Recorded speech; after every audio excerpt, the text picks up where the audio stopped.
I'm good. How about yourself? Good, good. Y'all got any plans tonight? No, not the same plans I've had for the last 10 months, I think. Right.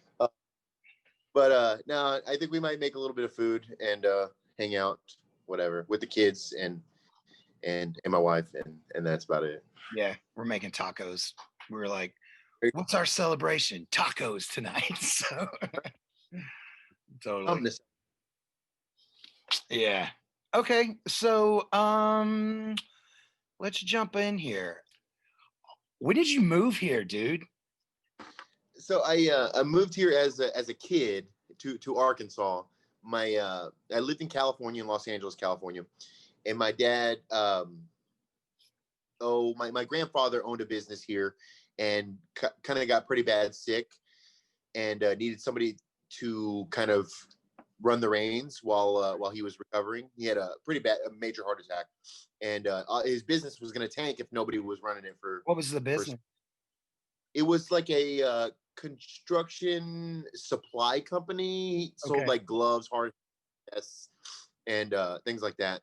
And so my dad owned a business in California, but we kind of uprooted everything we had in California and moved out here just so, my grandpa's entire livelihood wouldn't go down the drain.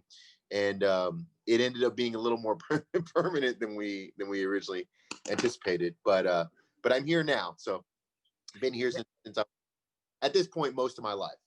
How old are you exactly? I think it was so we had moved out here a couple of times, not permanently when I was younger. Okay. But yeah, I think I was like 11, 12, maybe something like that.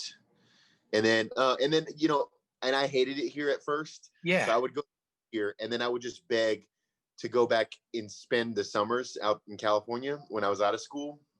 And so it was like I lived for the first few years I was here. It's like I lived 3 or 4 months out in California and then the rest of the time out here. So it's like I lived in dual places at the same time. But yeah, I think I was like 11 or 12. Okay. So you probably got old enough and got, I guess, some friends here to where you stopped going to California every summer.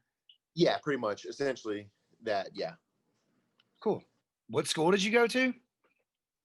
Here? I went to the schools here in Benton, the elementary schools in Benton.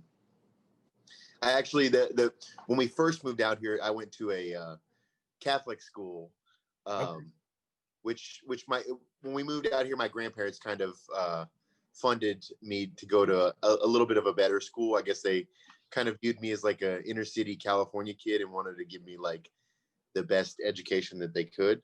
Totally. So my paid for me to go to Catholic school, and it was kind of maybe set some roots deep into me. Having some grievances with Christianity and Catholicism later in life. So you went to public school back home then? Yes. And then you came here and your school year was for the first 2 times. I think my first and half of my first grade year, and then my second grade year when we didn't permanently live out here, but I kind of stayed out here for a little bit. That's when I went to Catholic school then. So I was still in California. We hadn't permanently moved here yet, but I guess they wanted to give me the best school that they could here. Right. Okay. So I guess junior high was public school here in Benton? Yeah. When did you... Benton Junior High and then Benton High School. Those are my stomping grounds. Did you make friends? So it was weird. Work? Well, it was weird. I did make some friends, but I don't know. I think most people like me and you and people in our music scene, we don't fit in with the normal crowd, if you will. Most of my friends were friends that my good friends were friends that I met through going to shows and stuff. So they were dudes in like Little Rock, North Little Rock, whatever. I had a few.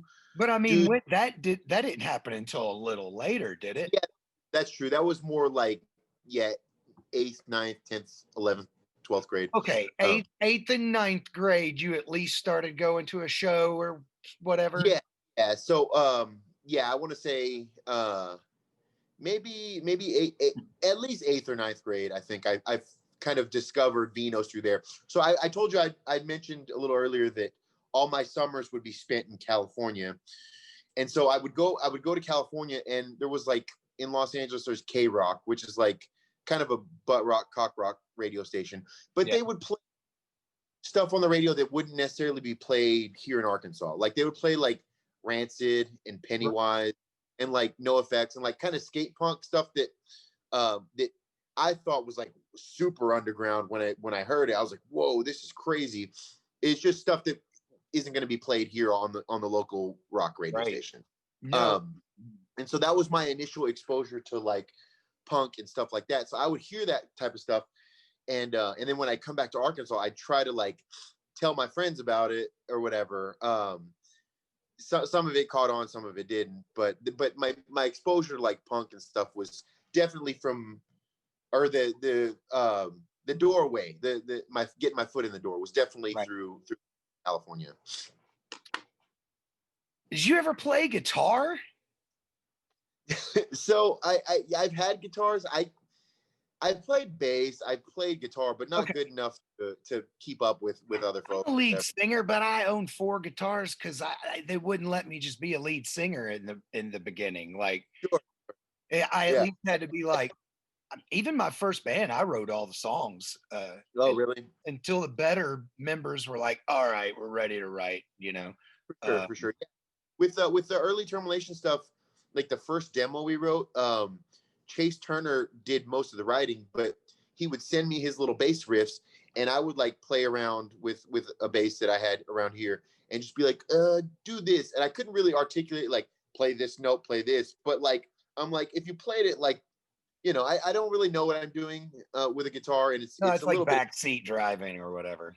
Yes, exactly. So, but when you started walking around the halls at school and you're like, I'm in a band with these dudes, like, how did that happen? Yeah, so I mean, I was definitely, I think, especially junior high, high school, I had like a group of friends, you know, like some of the loner stoner type dudes. I was friends with those guys. Okay. But interest started gravitating more towards music.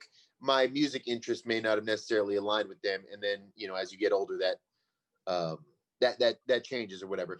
So I was definitely in Benton.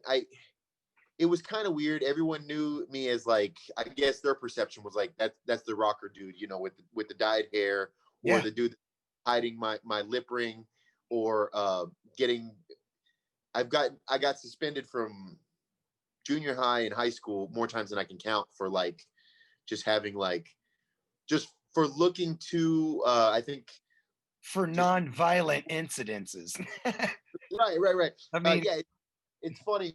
I got in fights and stuff like that, but I've gotten more suspensions over a t-shirt. over the way I look. Yeah, or wearing. In one instance, particular, like I've gotten either suspended or Saturday school or whatever for just having dyed hair that just was hard for these teachers to comprehend. Wow. But specifically, if you are familiar with I know I'm sure you are, the iconic Bad Religion logo with the cross, just like, you know, stamped out. And I wore that to school, and it was. I remember going to the principal's office and then being like he sat me down and he's like, I don't even know where to begin. Like, what does this mean? What is, and I explained to him, I was like, it's a band, it's like a punk rock band. And he was like, first of all, you have to change, but I haven't even decided when you're coming back, if it's going to be today, tomorrow, next week. Yeah, it was like I had brought up. How did your parents take that?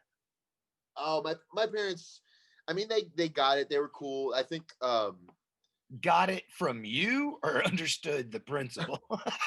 Oh, no. They had your back. Yeah. But did they?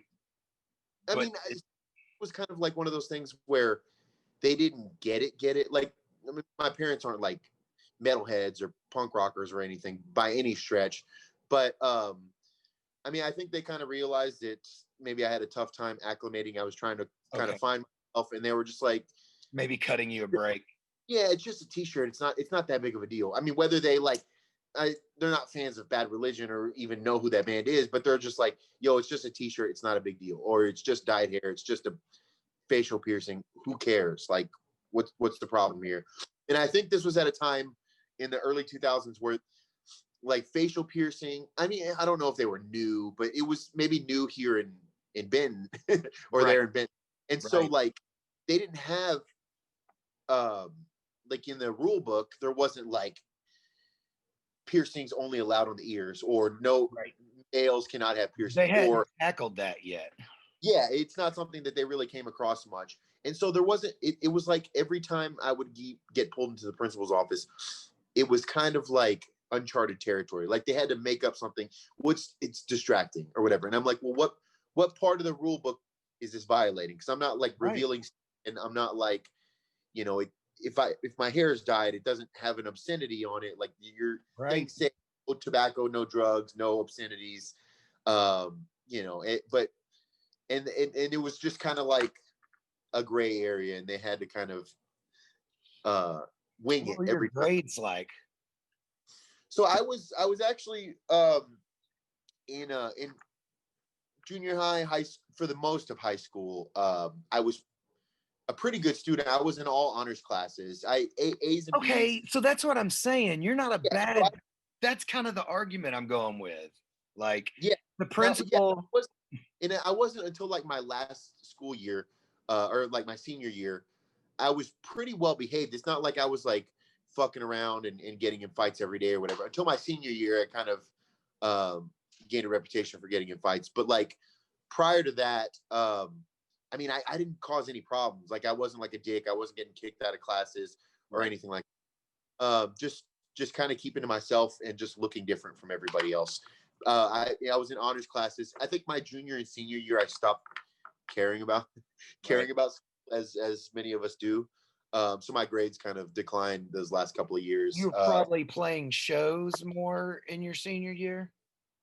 It wasn't till right after high school that we started really with Jungle Juice. So I didn't play any shows until like after high school. Is Jungle Juice your first band? That was my first real band, I guess. I mean, the very first show you ever played live was with Jungle Juice? Yes. Okay. It was maybe the summer right after high school was the first show. I might have that timeline wrong. It might have been a little further out from that. But it was after high school, within the year of me leaving high school. Was the band together during high school? No. In high school, I actually did have another band that never saw the light of day. Right. So Ted, yes, but only, and it was the closest thing to a real band. So while I was in high school, you know, I'm sure you're aware the cool thing was like the metalcore kind of. We weren't a Christian band, so I don't want to say that, but they kind of get lumped up in that group. Of what year is this? 2005 and 2006. Dude, I worked at Hot Topic for 5 years during that, like right in the middle of that shit. So the wave of like there was the big Norma Jean wave, and there's kind of like the rumblings of them many years later. Because they had a huge impact in Arkansas. You know, people try to mimic that sound for totally. Yeah, I mean. So you guys had a band kind of like that in 12th grade. Yeah. I think either 11th or 12th grade. You say you and Ted? It was me and Ted, and then a couple of dudes from Malvern, who I think went on to be in like, I don't want to get this wrong. It's not. Is it Legions Await? Maybe. That's a band. Yeah. The drummer Corey Kennedy, I think he went on to, or he was in another band with Jimmy LeCompte later on. Okay. But this was going to be like our first band, and we like, I want to say for like months and months, we didn't want to play a show because you see bands pop up all the time, and they're not maybe necessarily ready to play shows. Right. but they just want to get out there, and that was cool. But we wanted to do something like we wanted to really solidify everything and get it out there. I don't even think we had a name for this band, but we had like an awesome 5-song set. I thought it was damn. In compared to like I think Caden and the Tristan Betrayal and those other bands of like that style at that time that were in our same age group. I mean, I think we were on par with them. And we were probably slated to play shows with them, but it just kind of fell apart and nothing ever came of it. I wish in hindsight we would have recorded something or whatever. Always record. Right down the road from Crystal Studio. I mean, yeah. We practiced in Malvern. That's where Ted was living at the time. Wow. And I was in high schools. I think Ted might have been like 13 or 14 years old. Wow. Yeah. So he's a few years younger. I mean, he's a phenomenal guitarist. How did he hang out with older kids? Dude, I have no idea. He's always he's came off as older. I think he was 14. Yeah, he was 14 when I first met him. Yeah, but I mean, when you're in high school and junior high, okay, like today, you and I, 10 years is no big deal. But during that time, 3 years is almost like someone who is just so much older than you. Kind of being that he lived in Malvern, he would go to shows at the Attic in Hot Springs, and I would see him there. And I feel like I kind of knew him because he was friends with somebody else, and I just going to shows there, and that's kind of how that happened. But it was fun. He's always been the youngest dude in almost every friend group. Wow. Growing up, it's really funny. I think everyone had clowned on him for like that whole year he was 14. I think him and the drummer of Caden were both 14 at that time, where everyone else was like, 16, 17, 18 even, or whatever. And but there was these two dudes that were like 14 years old. It was just funny. But that band, I wish we had done something. Just maybe in hindsight, it might not have been my favorite style now, but just would have been cool. Yeah, it would have been cool. But I guess Jungle Juice would be my first real band. Cool. So, where did you guys play for the first? I'm trying to think of like the first times that I saw y'all play. Yeah. Okay. So we wanted to play like Vinos and stuff like that, but we kind of. This is actually a really good story. It was kind of before we played in front of like our audience who would kind of get it.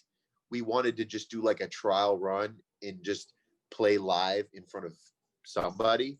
Right. And so the Saline County Fair had a talent show, right? And I'm sure you can imagine the type of artists that perform there, mostly country acoustic stuff. And I think we had like 4 songs. And so our first show, we signed up for this talent show like a month in advance to kind of like put the pressure on to make sure that we get songs done.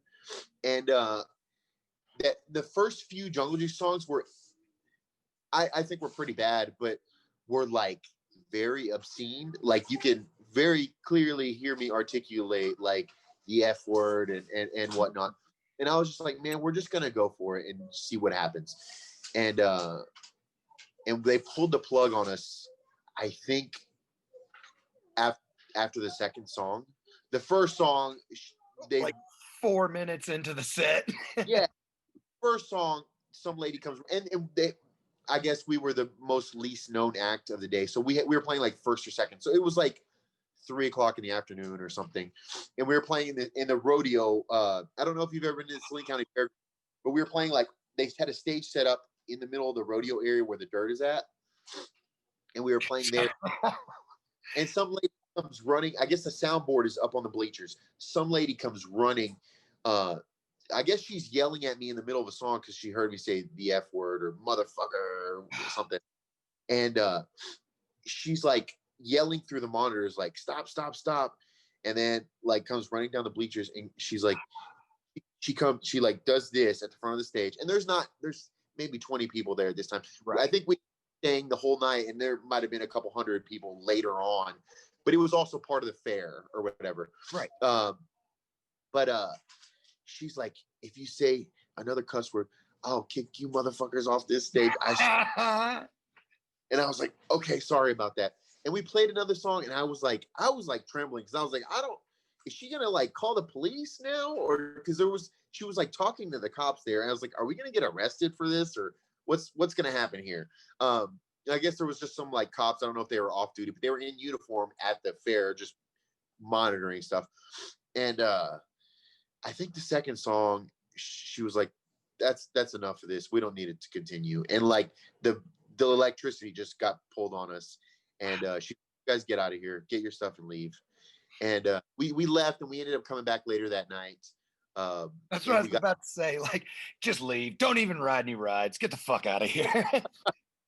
we ended up coming back later that night just to see what would happen. Well, the funny thing is, that set got cut short, but we had. So I said a little bit earlier, we wanted to kind of experiment just playing in front of people before we had like our own crowd see it.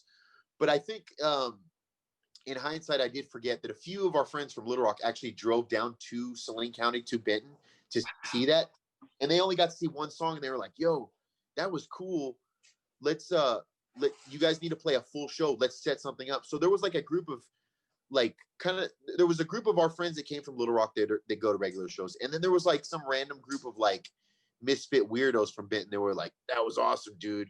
And they were like, let's set up a house show tonight. And we're like, okay, let's set up a house show tonight. And then one dude was there.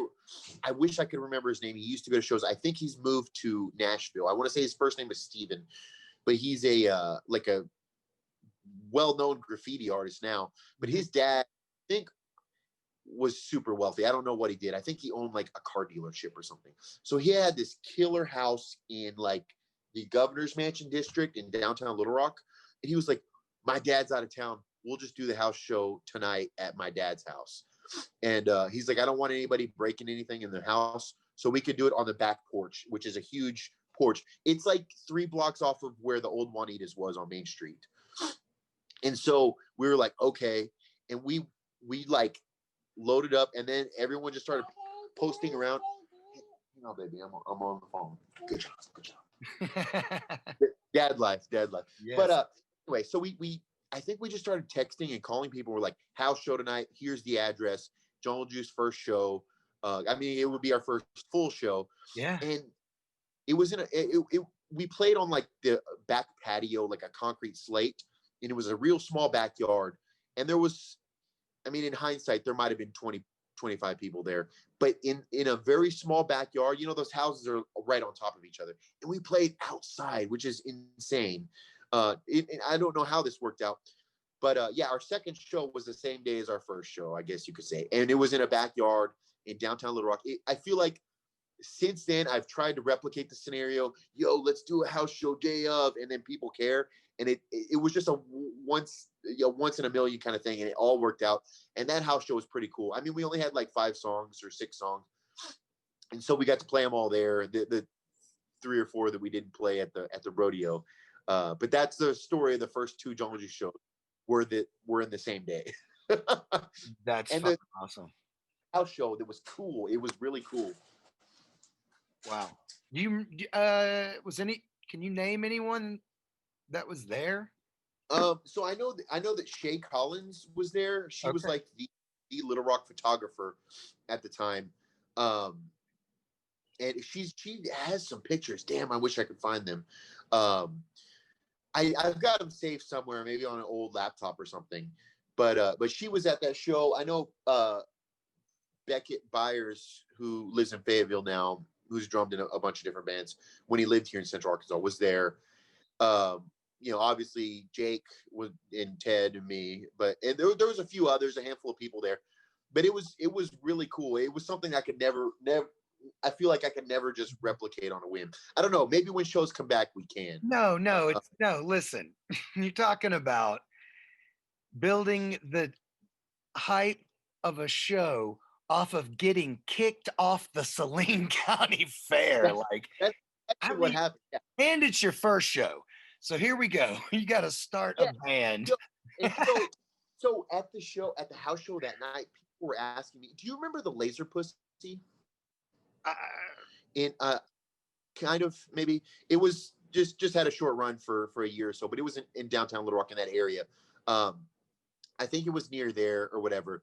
But anyway, yeah, at the house show we played that evening, everyone was like, "Yo, I heard you guys got." I don't know if like word of mouth or whatever. They're like, "I heard you guys played the Saline County Fair and got arrested. That's sick." And it was like we didn't get arrested. I was afraid that we would have, but because I think I was on probation for vandalism as a teenager anyway, so I didn't need arrested. So I was like thinking that was going to happen, but it didn't. And actually, if now that I'm kind of on a roll here, if you want to hear about the third Jungle Juice show, there's another interesting story there. So I said we wanted to play. We didn't have any intentions to play that house show. That just kind of happened organically from the first show. But we always wanted to play Vino's, but I can't remember who was booking at the time. 2007, 2008. Do you know who that? Well, let's not put any names up. But. Maybe it was. It was like it was either the end of Sam and then Joey, maybe. Like, I don't think it was Joey just yet. Joey was like 2009. Yeah, okay. Be able to start playing there. But we had grown up with Vino's and we always wanted to play Vino's. But we were those asshole hardcore kids who would always go there and beat the shit out of everybody and like get fights. And like we had me particularly, but even the other dudes in my band, we had a bad reputation, and we had heard through a grapevine that we'll never play Vino's. When they're like, you guys are starting a band, you'll never play at Vino's because we don't want anything to do with your shit. And like maybe looking back on it, maybe justifiably so or whatever. So there was a time when I think this was still the time when Vino's was doing like not open, but New Blood or something like that, where you Fresh Blood was fresh. It was it was like a main thing. That's how any of us got shows. Yeah. You know? Yes. Okay. So I think it was Fresh Blood, where you just sent a MySpace message or an email and we're like, hey, I want to play. And then a lot of those bands didn't have recordings or anything, so they just took your word for it. Mm-hmm. So we left out our name because everyone was like, oh, Jungle Juice, those are those assholes that will never play here, is what I heard. So I think we went under a fake name of Puke on the Floor or something. And we're like, hey, we're Puke on the Floor from, and I think we had a totally made up story, and Puke It Up maybe from Hot Springs. And we have a few songs we would love to play Fresh Blood or whatever. And they're like, okay, cool. You guys have, August the 8th with some other band, Chattanooga from Jonesboro or whatever. I believe that's the name we played with, and they were from Jonesboro, Chattanooga. I don't know. They were nice guys, but that was our first Vino show. We had to lie to be able to get on Vino. And like we had to low key promote it as being us, like to our friends. And like, so it was promoted online as like Puke It Up and Chattanooga, Puke It Up from Hot Springs and Chattanooga from Jonesboro. Chattanooga from Jonesboro was a real band. It was a bunch of country dudes, I guess, playing like alternative rock, southern rock. And then us, but like we had to low key be like, yo, here's this flyer, but it's actually Jungle Juice. And that's how we got our first Vino show. And that was the only one for like till Joey came on. That was the only one. Yeah, I'm sure I had seen y'all before the Joey Vino show at downtown is what I mean. I my dates are mixed up. But I saw y'all with Sound of the Mountain at Vino's, and it was like during Christmas time, or it was so weird. It was Jungle Juice and Sound of the Mountain, and everyone was sitting in chairs, like no. I was the only one that came up and stood at the stage, and okay. And I was a cook at the time. And I remember, man, a lot of those years are kind of like a blur to me, because we did what, we just like playing shows. So once we played those first few shows, and we're like, all right, let's do it. Most of our shows were in Conway, but we would be like, anyone hit us up for a show, we'd be like, yeah, we're down. And at the time too, we were also like the only hardcore band, and we also kind of fit like a punk world too, so we could play like punk shows at like I mentioned, the Laser Pussy, that basement venue in downtown Little Rock, and a few spots like the ACAC. We could play punk shows there, and we just like we said yes to everything. I mean, I feel like that first year, it was like we were playing 3 or 4 shows a month. Right. It was really insane, the number of shows that we did play. And I guess, I don't know, I mean, maybe we grew on people. I feel like we would have overstayed our welcome. I think we did. I look back on it as being like really cool. I was like, oh, this is awesome, we're playing in front of people. But I think in hindsight, some of those shows were like really poorly turned, like the turnout was really bad, and like your average person was like, I mean, if somebody who's been in a band for several years would be like, God, this show sucks. But I was just like, in the moment, I was like having fun, like getting aggressive. If there's 8 people there, I'm just like getting aggressive and jumping into those 8 people's faces, and like I was into it. But I think like looking back on it, they weren't the best shows, I guess you could say. Right. We played so much. So I'm probably about to wrap it up, but Yeah. when did that start jumping into, like, now you're out of Arkansas, like doing whether it's doing a tour or just doing weekend shows or whatever, like Yeah. So we I guess this is maybe I don't know, some people might say that this is a bad look, but at the time we didn't know any better, because we were just some dudes from Arkansas that had no connection to nationwide hardcore community or punk community. So there'd be like bands that would come through on tour, and then we would just look at their tour flyers and be like, hey, can we jump on like 5 of your dates? And then they would be like, I don't know, we don't really have much to spare. If you do jump on, like, we wouldn't mind you guys playing, you guys are all right, but we have like a guarantee, that we can't dip into. But right. wanted to play a show with us in Dallas, Oklahoma, and whatever, then that's cool. And then we'd be like, all right, awesome. And then the shows would be like 2 or 3 months off, and we'd be like, oh, we don't have a van or anything. Now it's time to figure out what to do.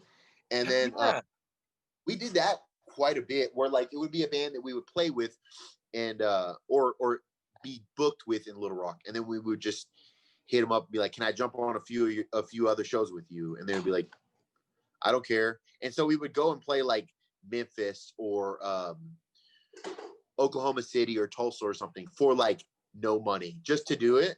Right. Like literally, we would leave the venue without even asking for money, because we knew we couldn't get any, and it would just be like, oh, that's it. But that's kind of how we got our name a little bit out there in surrounding states. And then from there, we were able to book our own tours, and it kind of blossomed from there. Once that happens, it's like, I mean, you love your home, but Arkansas, it's just, see you later. Like, sure. I think I think like the reputation of just being like such a crazy band at first, and like I mentioned those first 3 shows, and then we had a few other shows where there was just like an entire citywide or entire venue-wide brawl at a few of them, or we played like a house show and like the windows just got kicked out and like the ceiling down or whatever, and people would hear those stories, not even from Arkansas, from like surrounding states, and we would just kind of, for lack of a better word, the clout off of that, we would, they would hear about that and be like, yo, we got to play with this band because they're insane. And that kind of, I guess that kind of helped appeal to other people who are not from here, I guess. I mean, but also appeal to you guys as young, newly artists, that you're just like, wow, man, we've been playing all these small shows to 8 people or what, but now we're going outside of the state. I mean, it's a whole new world now. Now we're leaving Little Rock and playing shows to 40 people. This is sick. Or 80 people. This is unreal, or whatever. But yeah, we just kind of used that I guess not, just kind of tagging along with other bands was kind of a thing. It wasn't until a couple years in that we actually like ventured out by ourselves, I guess. Right. But still, I bet once you got a taste of it, like, oh yeah, I was all the time. I remember me and Jake, who played drums with us, all the time. We would meet up at Denny's, and we'd have a notebook, and we would have his like at now it would be archaic, but his huge laptop, and we would like space out city. We'd have a map, and then we'd space out cities and be like, what's the driving distance from Dallas to Colorado Springs? 13 hours. That's not bad. Whatever. And like in hindsight, I'm like, that's such an insane way to do it, because we would book tours that would be like we would hit up a promoter and he'd be like, well, I can get you on a Saturday here. And so it would cause the tour to like do like a star shape and not make any sense in terms of routing. And it'd be like, if you have like a week-long tour and 3 of those drives are 14 hours, you're doing something wrong. But we were just maniacs in that sense, and we would just do stuff that didn't really make sense because we didn't know what we were doing. We were just figuring it out along the way. Hell yeah. Well, dude, thank you. Yeah, this was awesome. Yeah, man. Thanks a lot. That was fun. That was a lot of fun. Yeah, that was really. If you want to do it again, talk about years later, we'll make it happen whenever. No, man, we'll do a part 2 soon, and we'll just pick it right back up there, man. Yeah, sounds good. Awesome. Well, peace. I'll talk to you later, man. Happy New Year. Happy New Year. Bye. Later.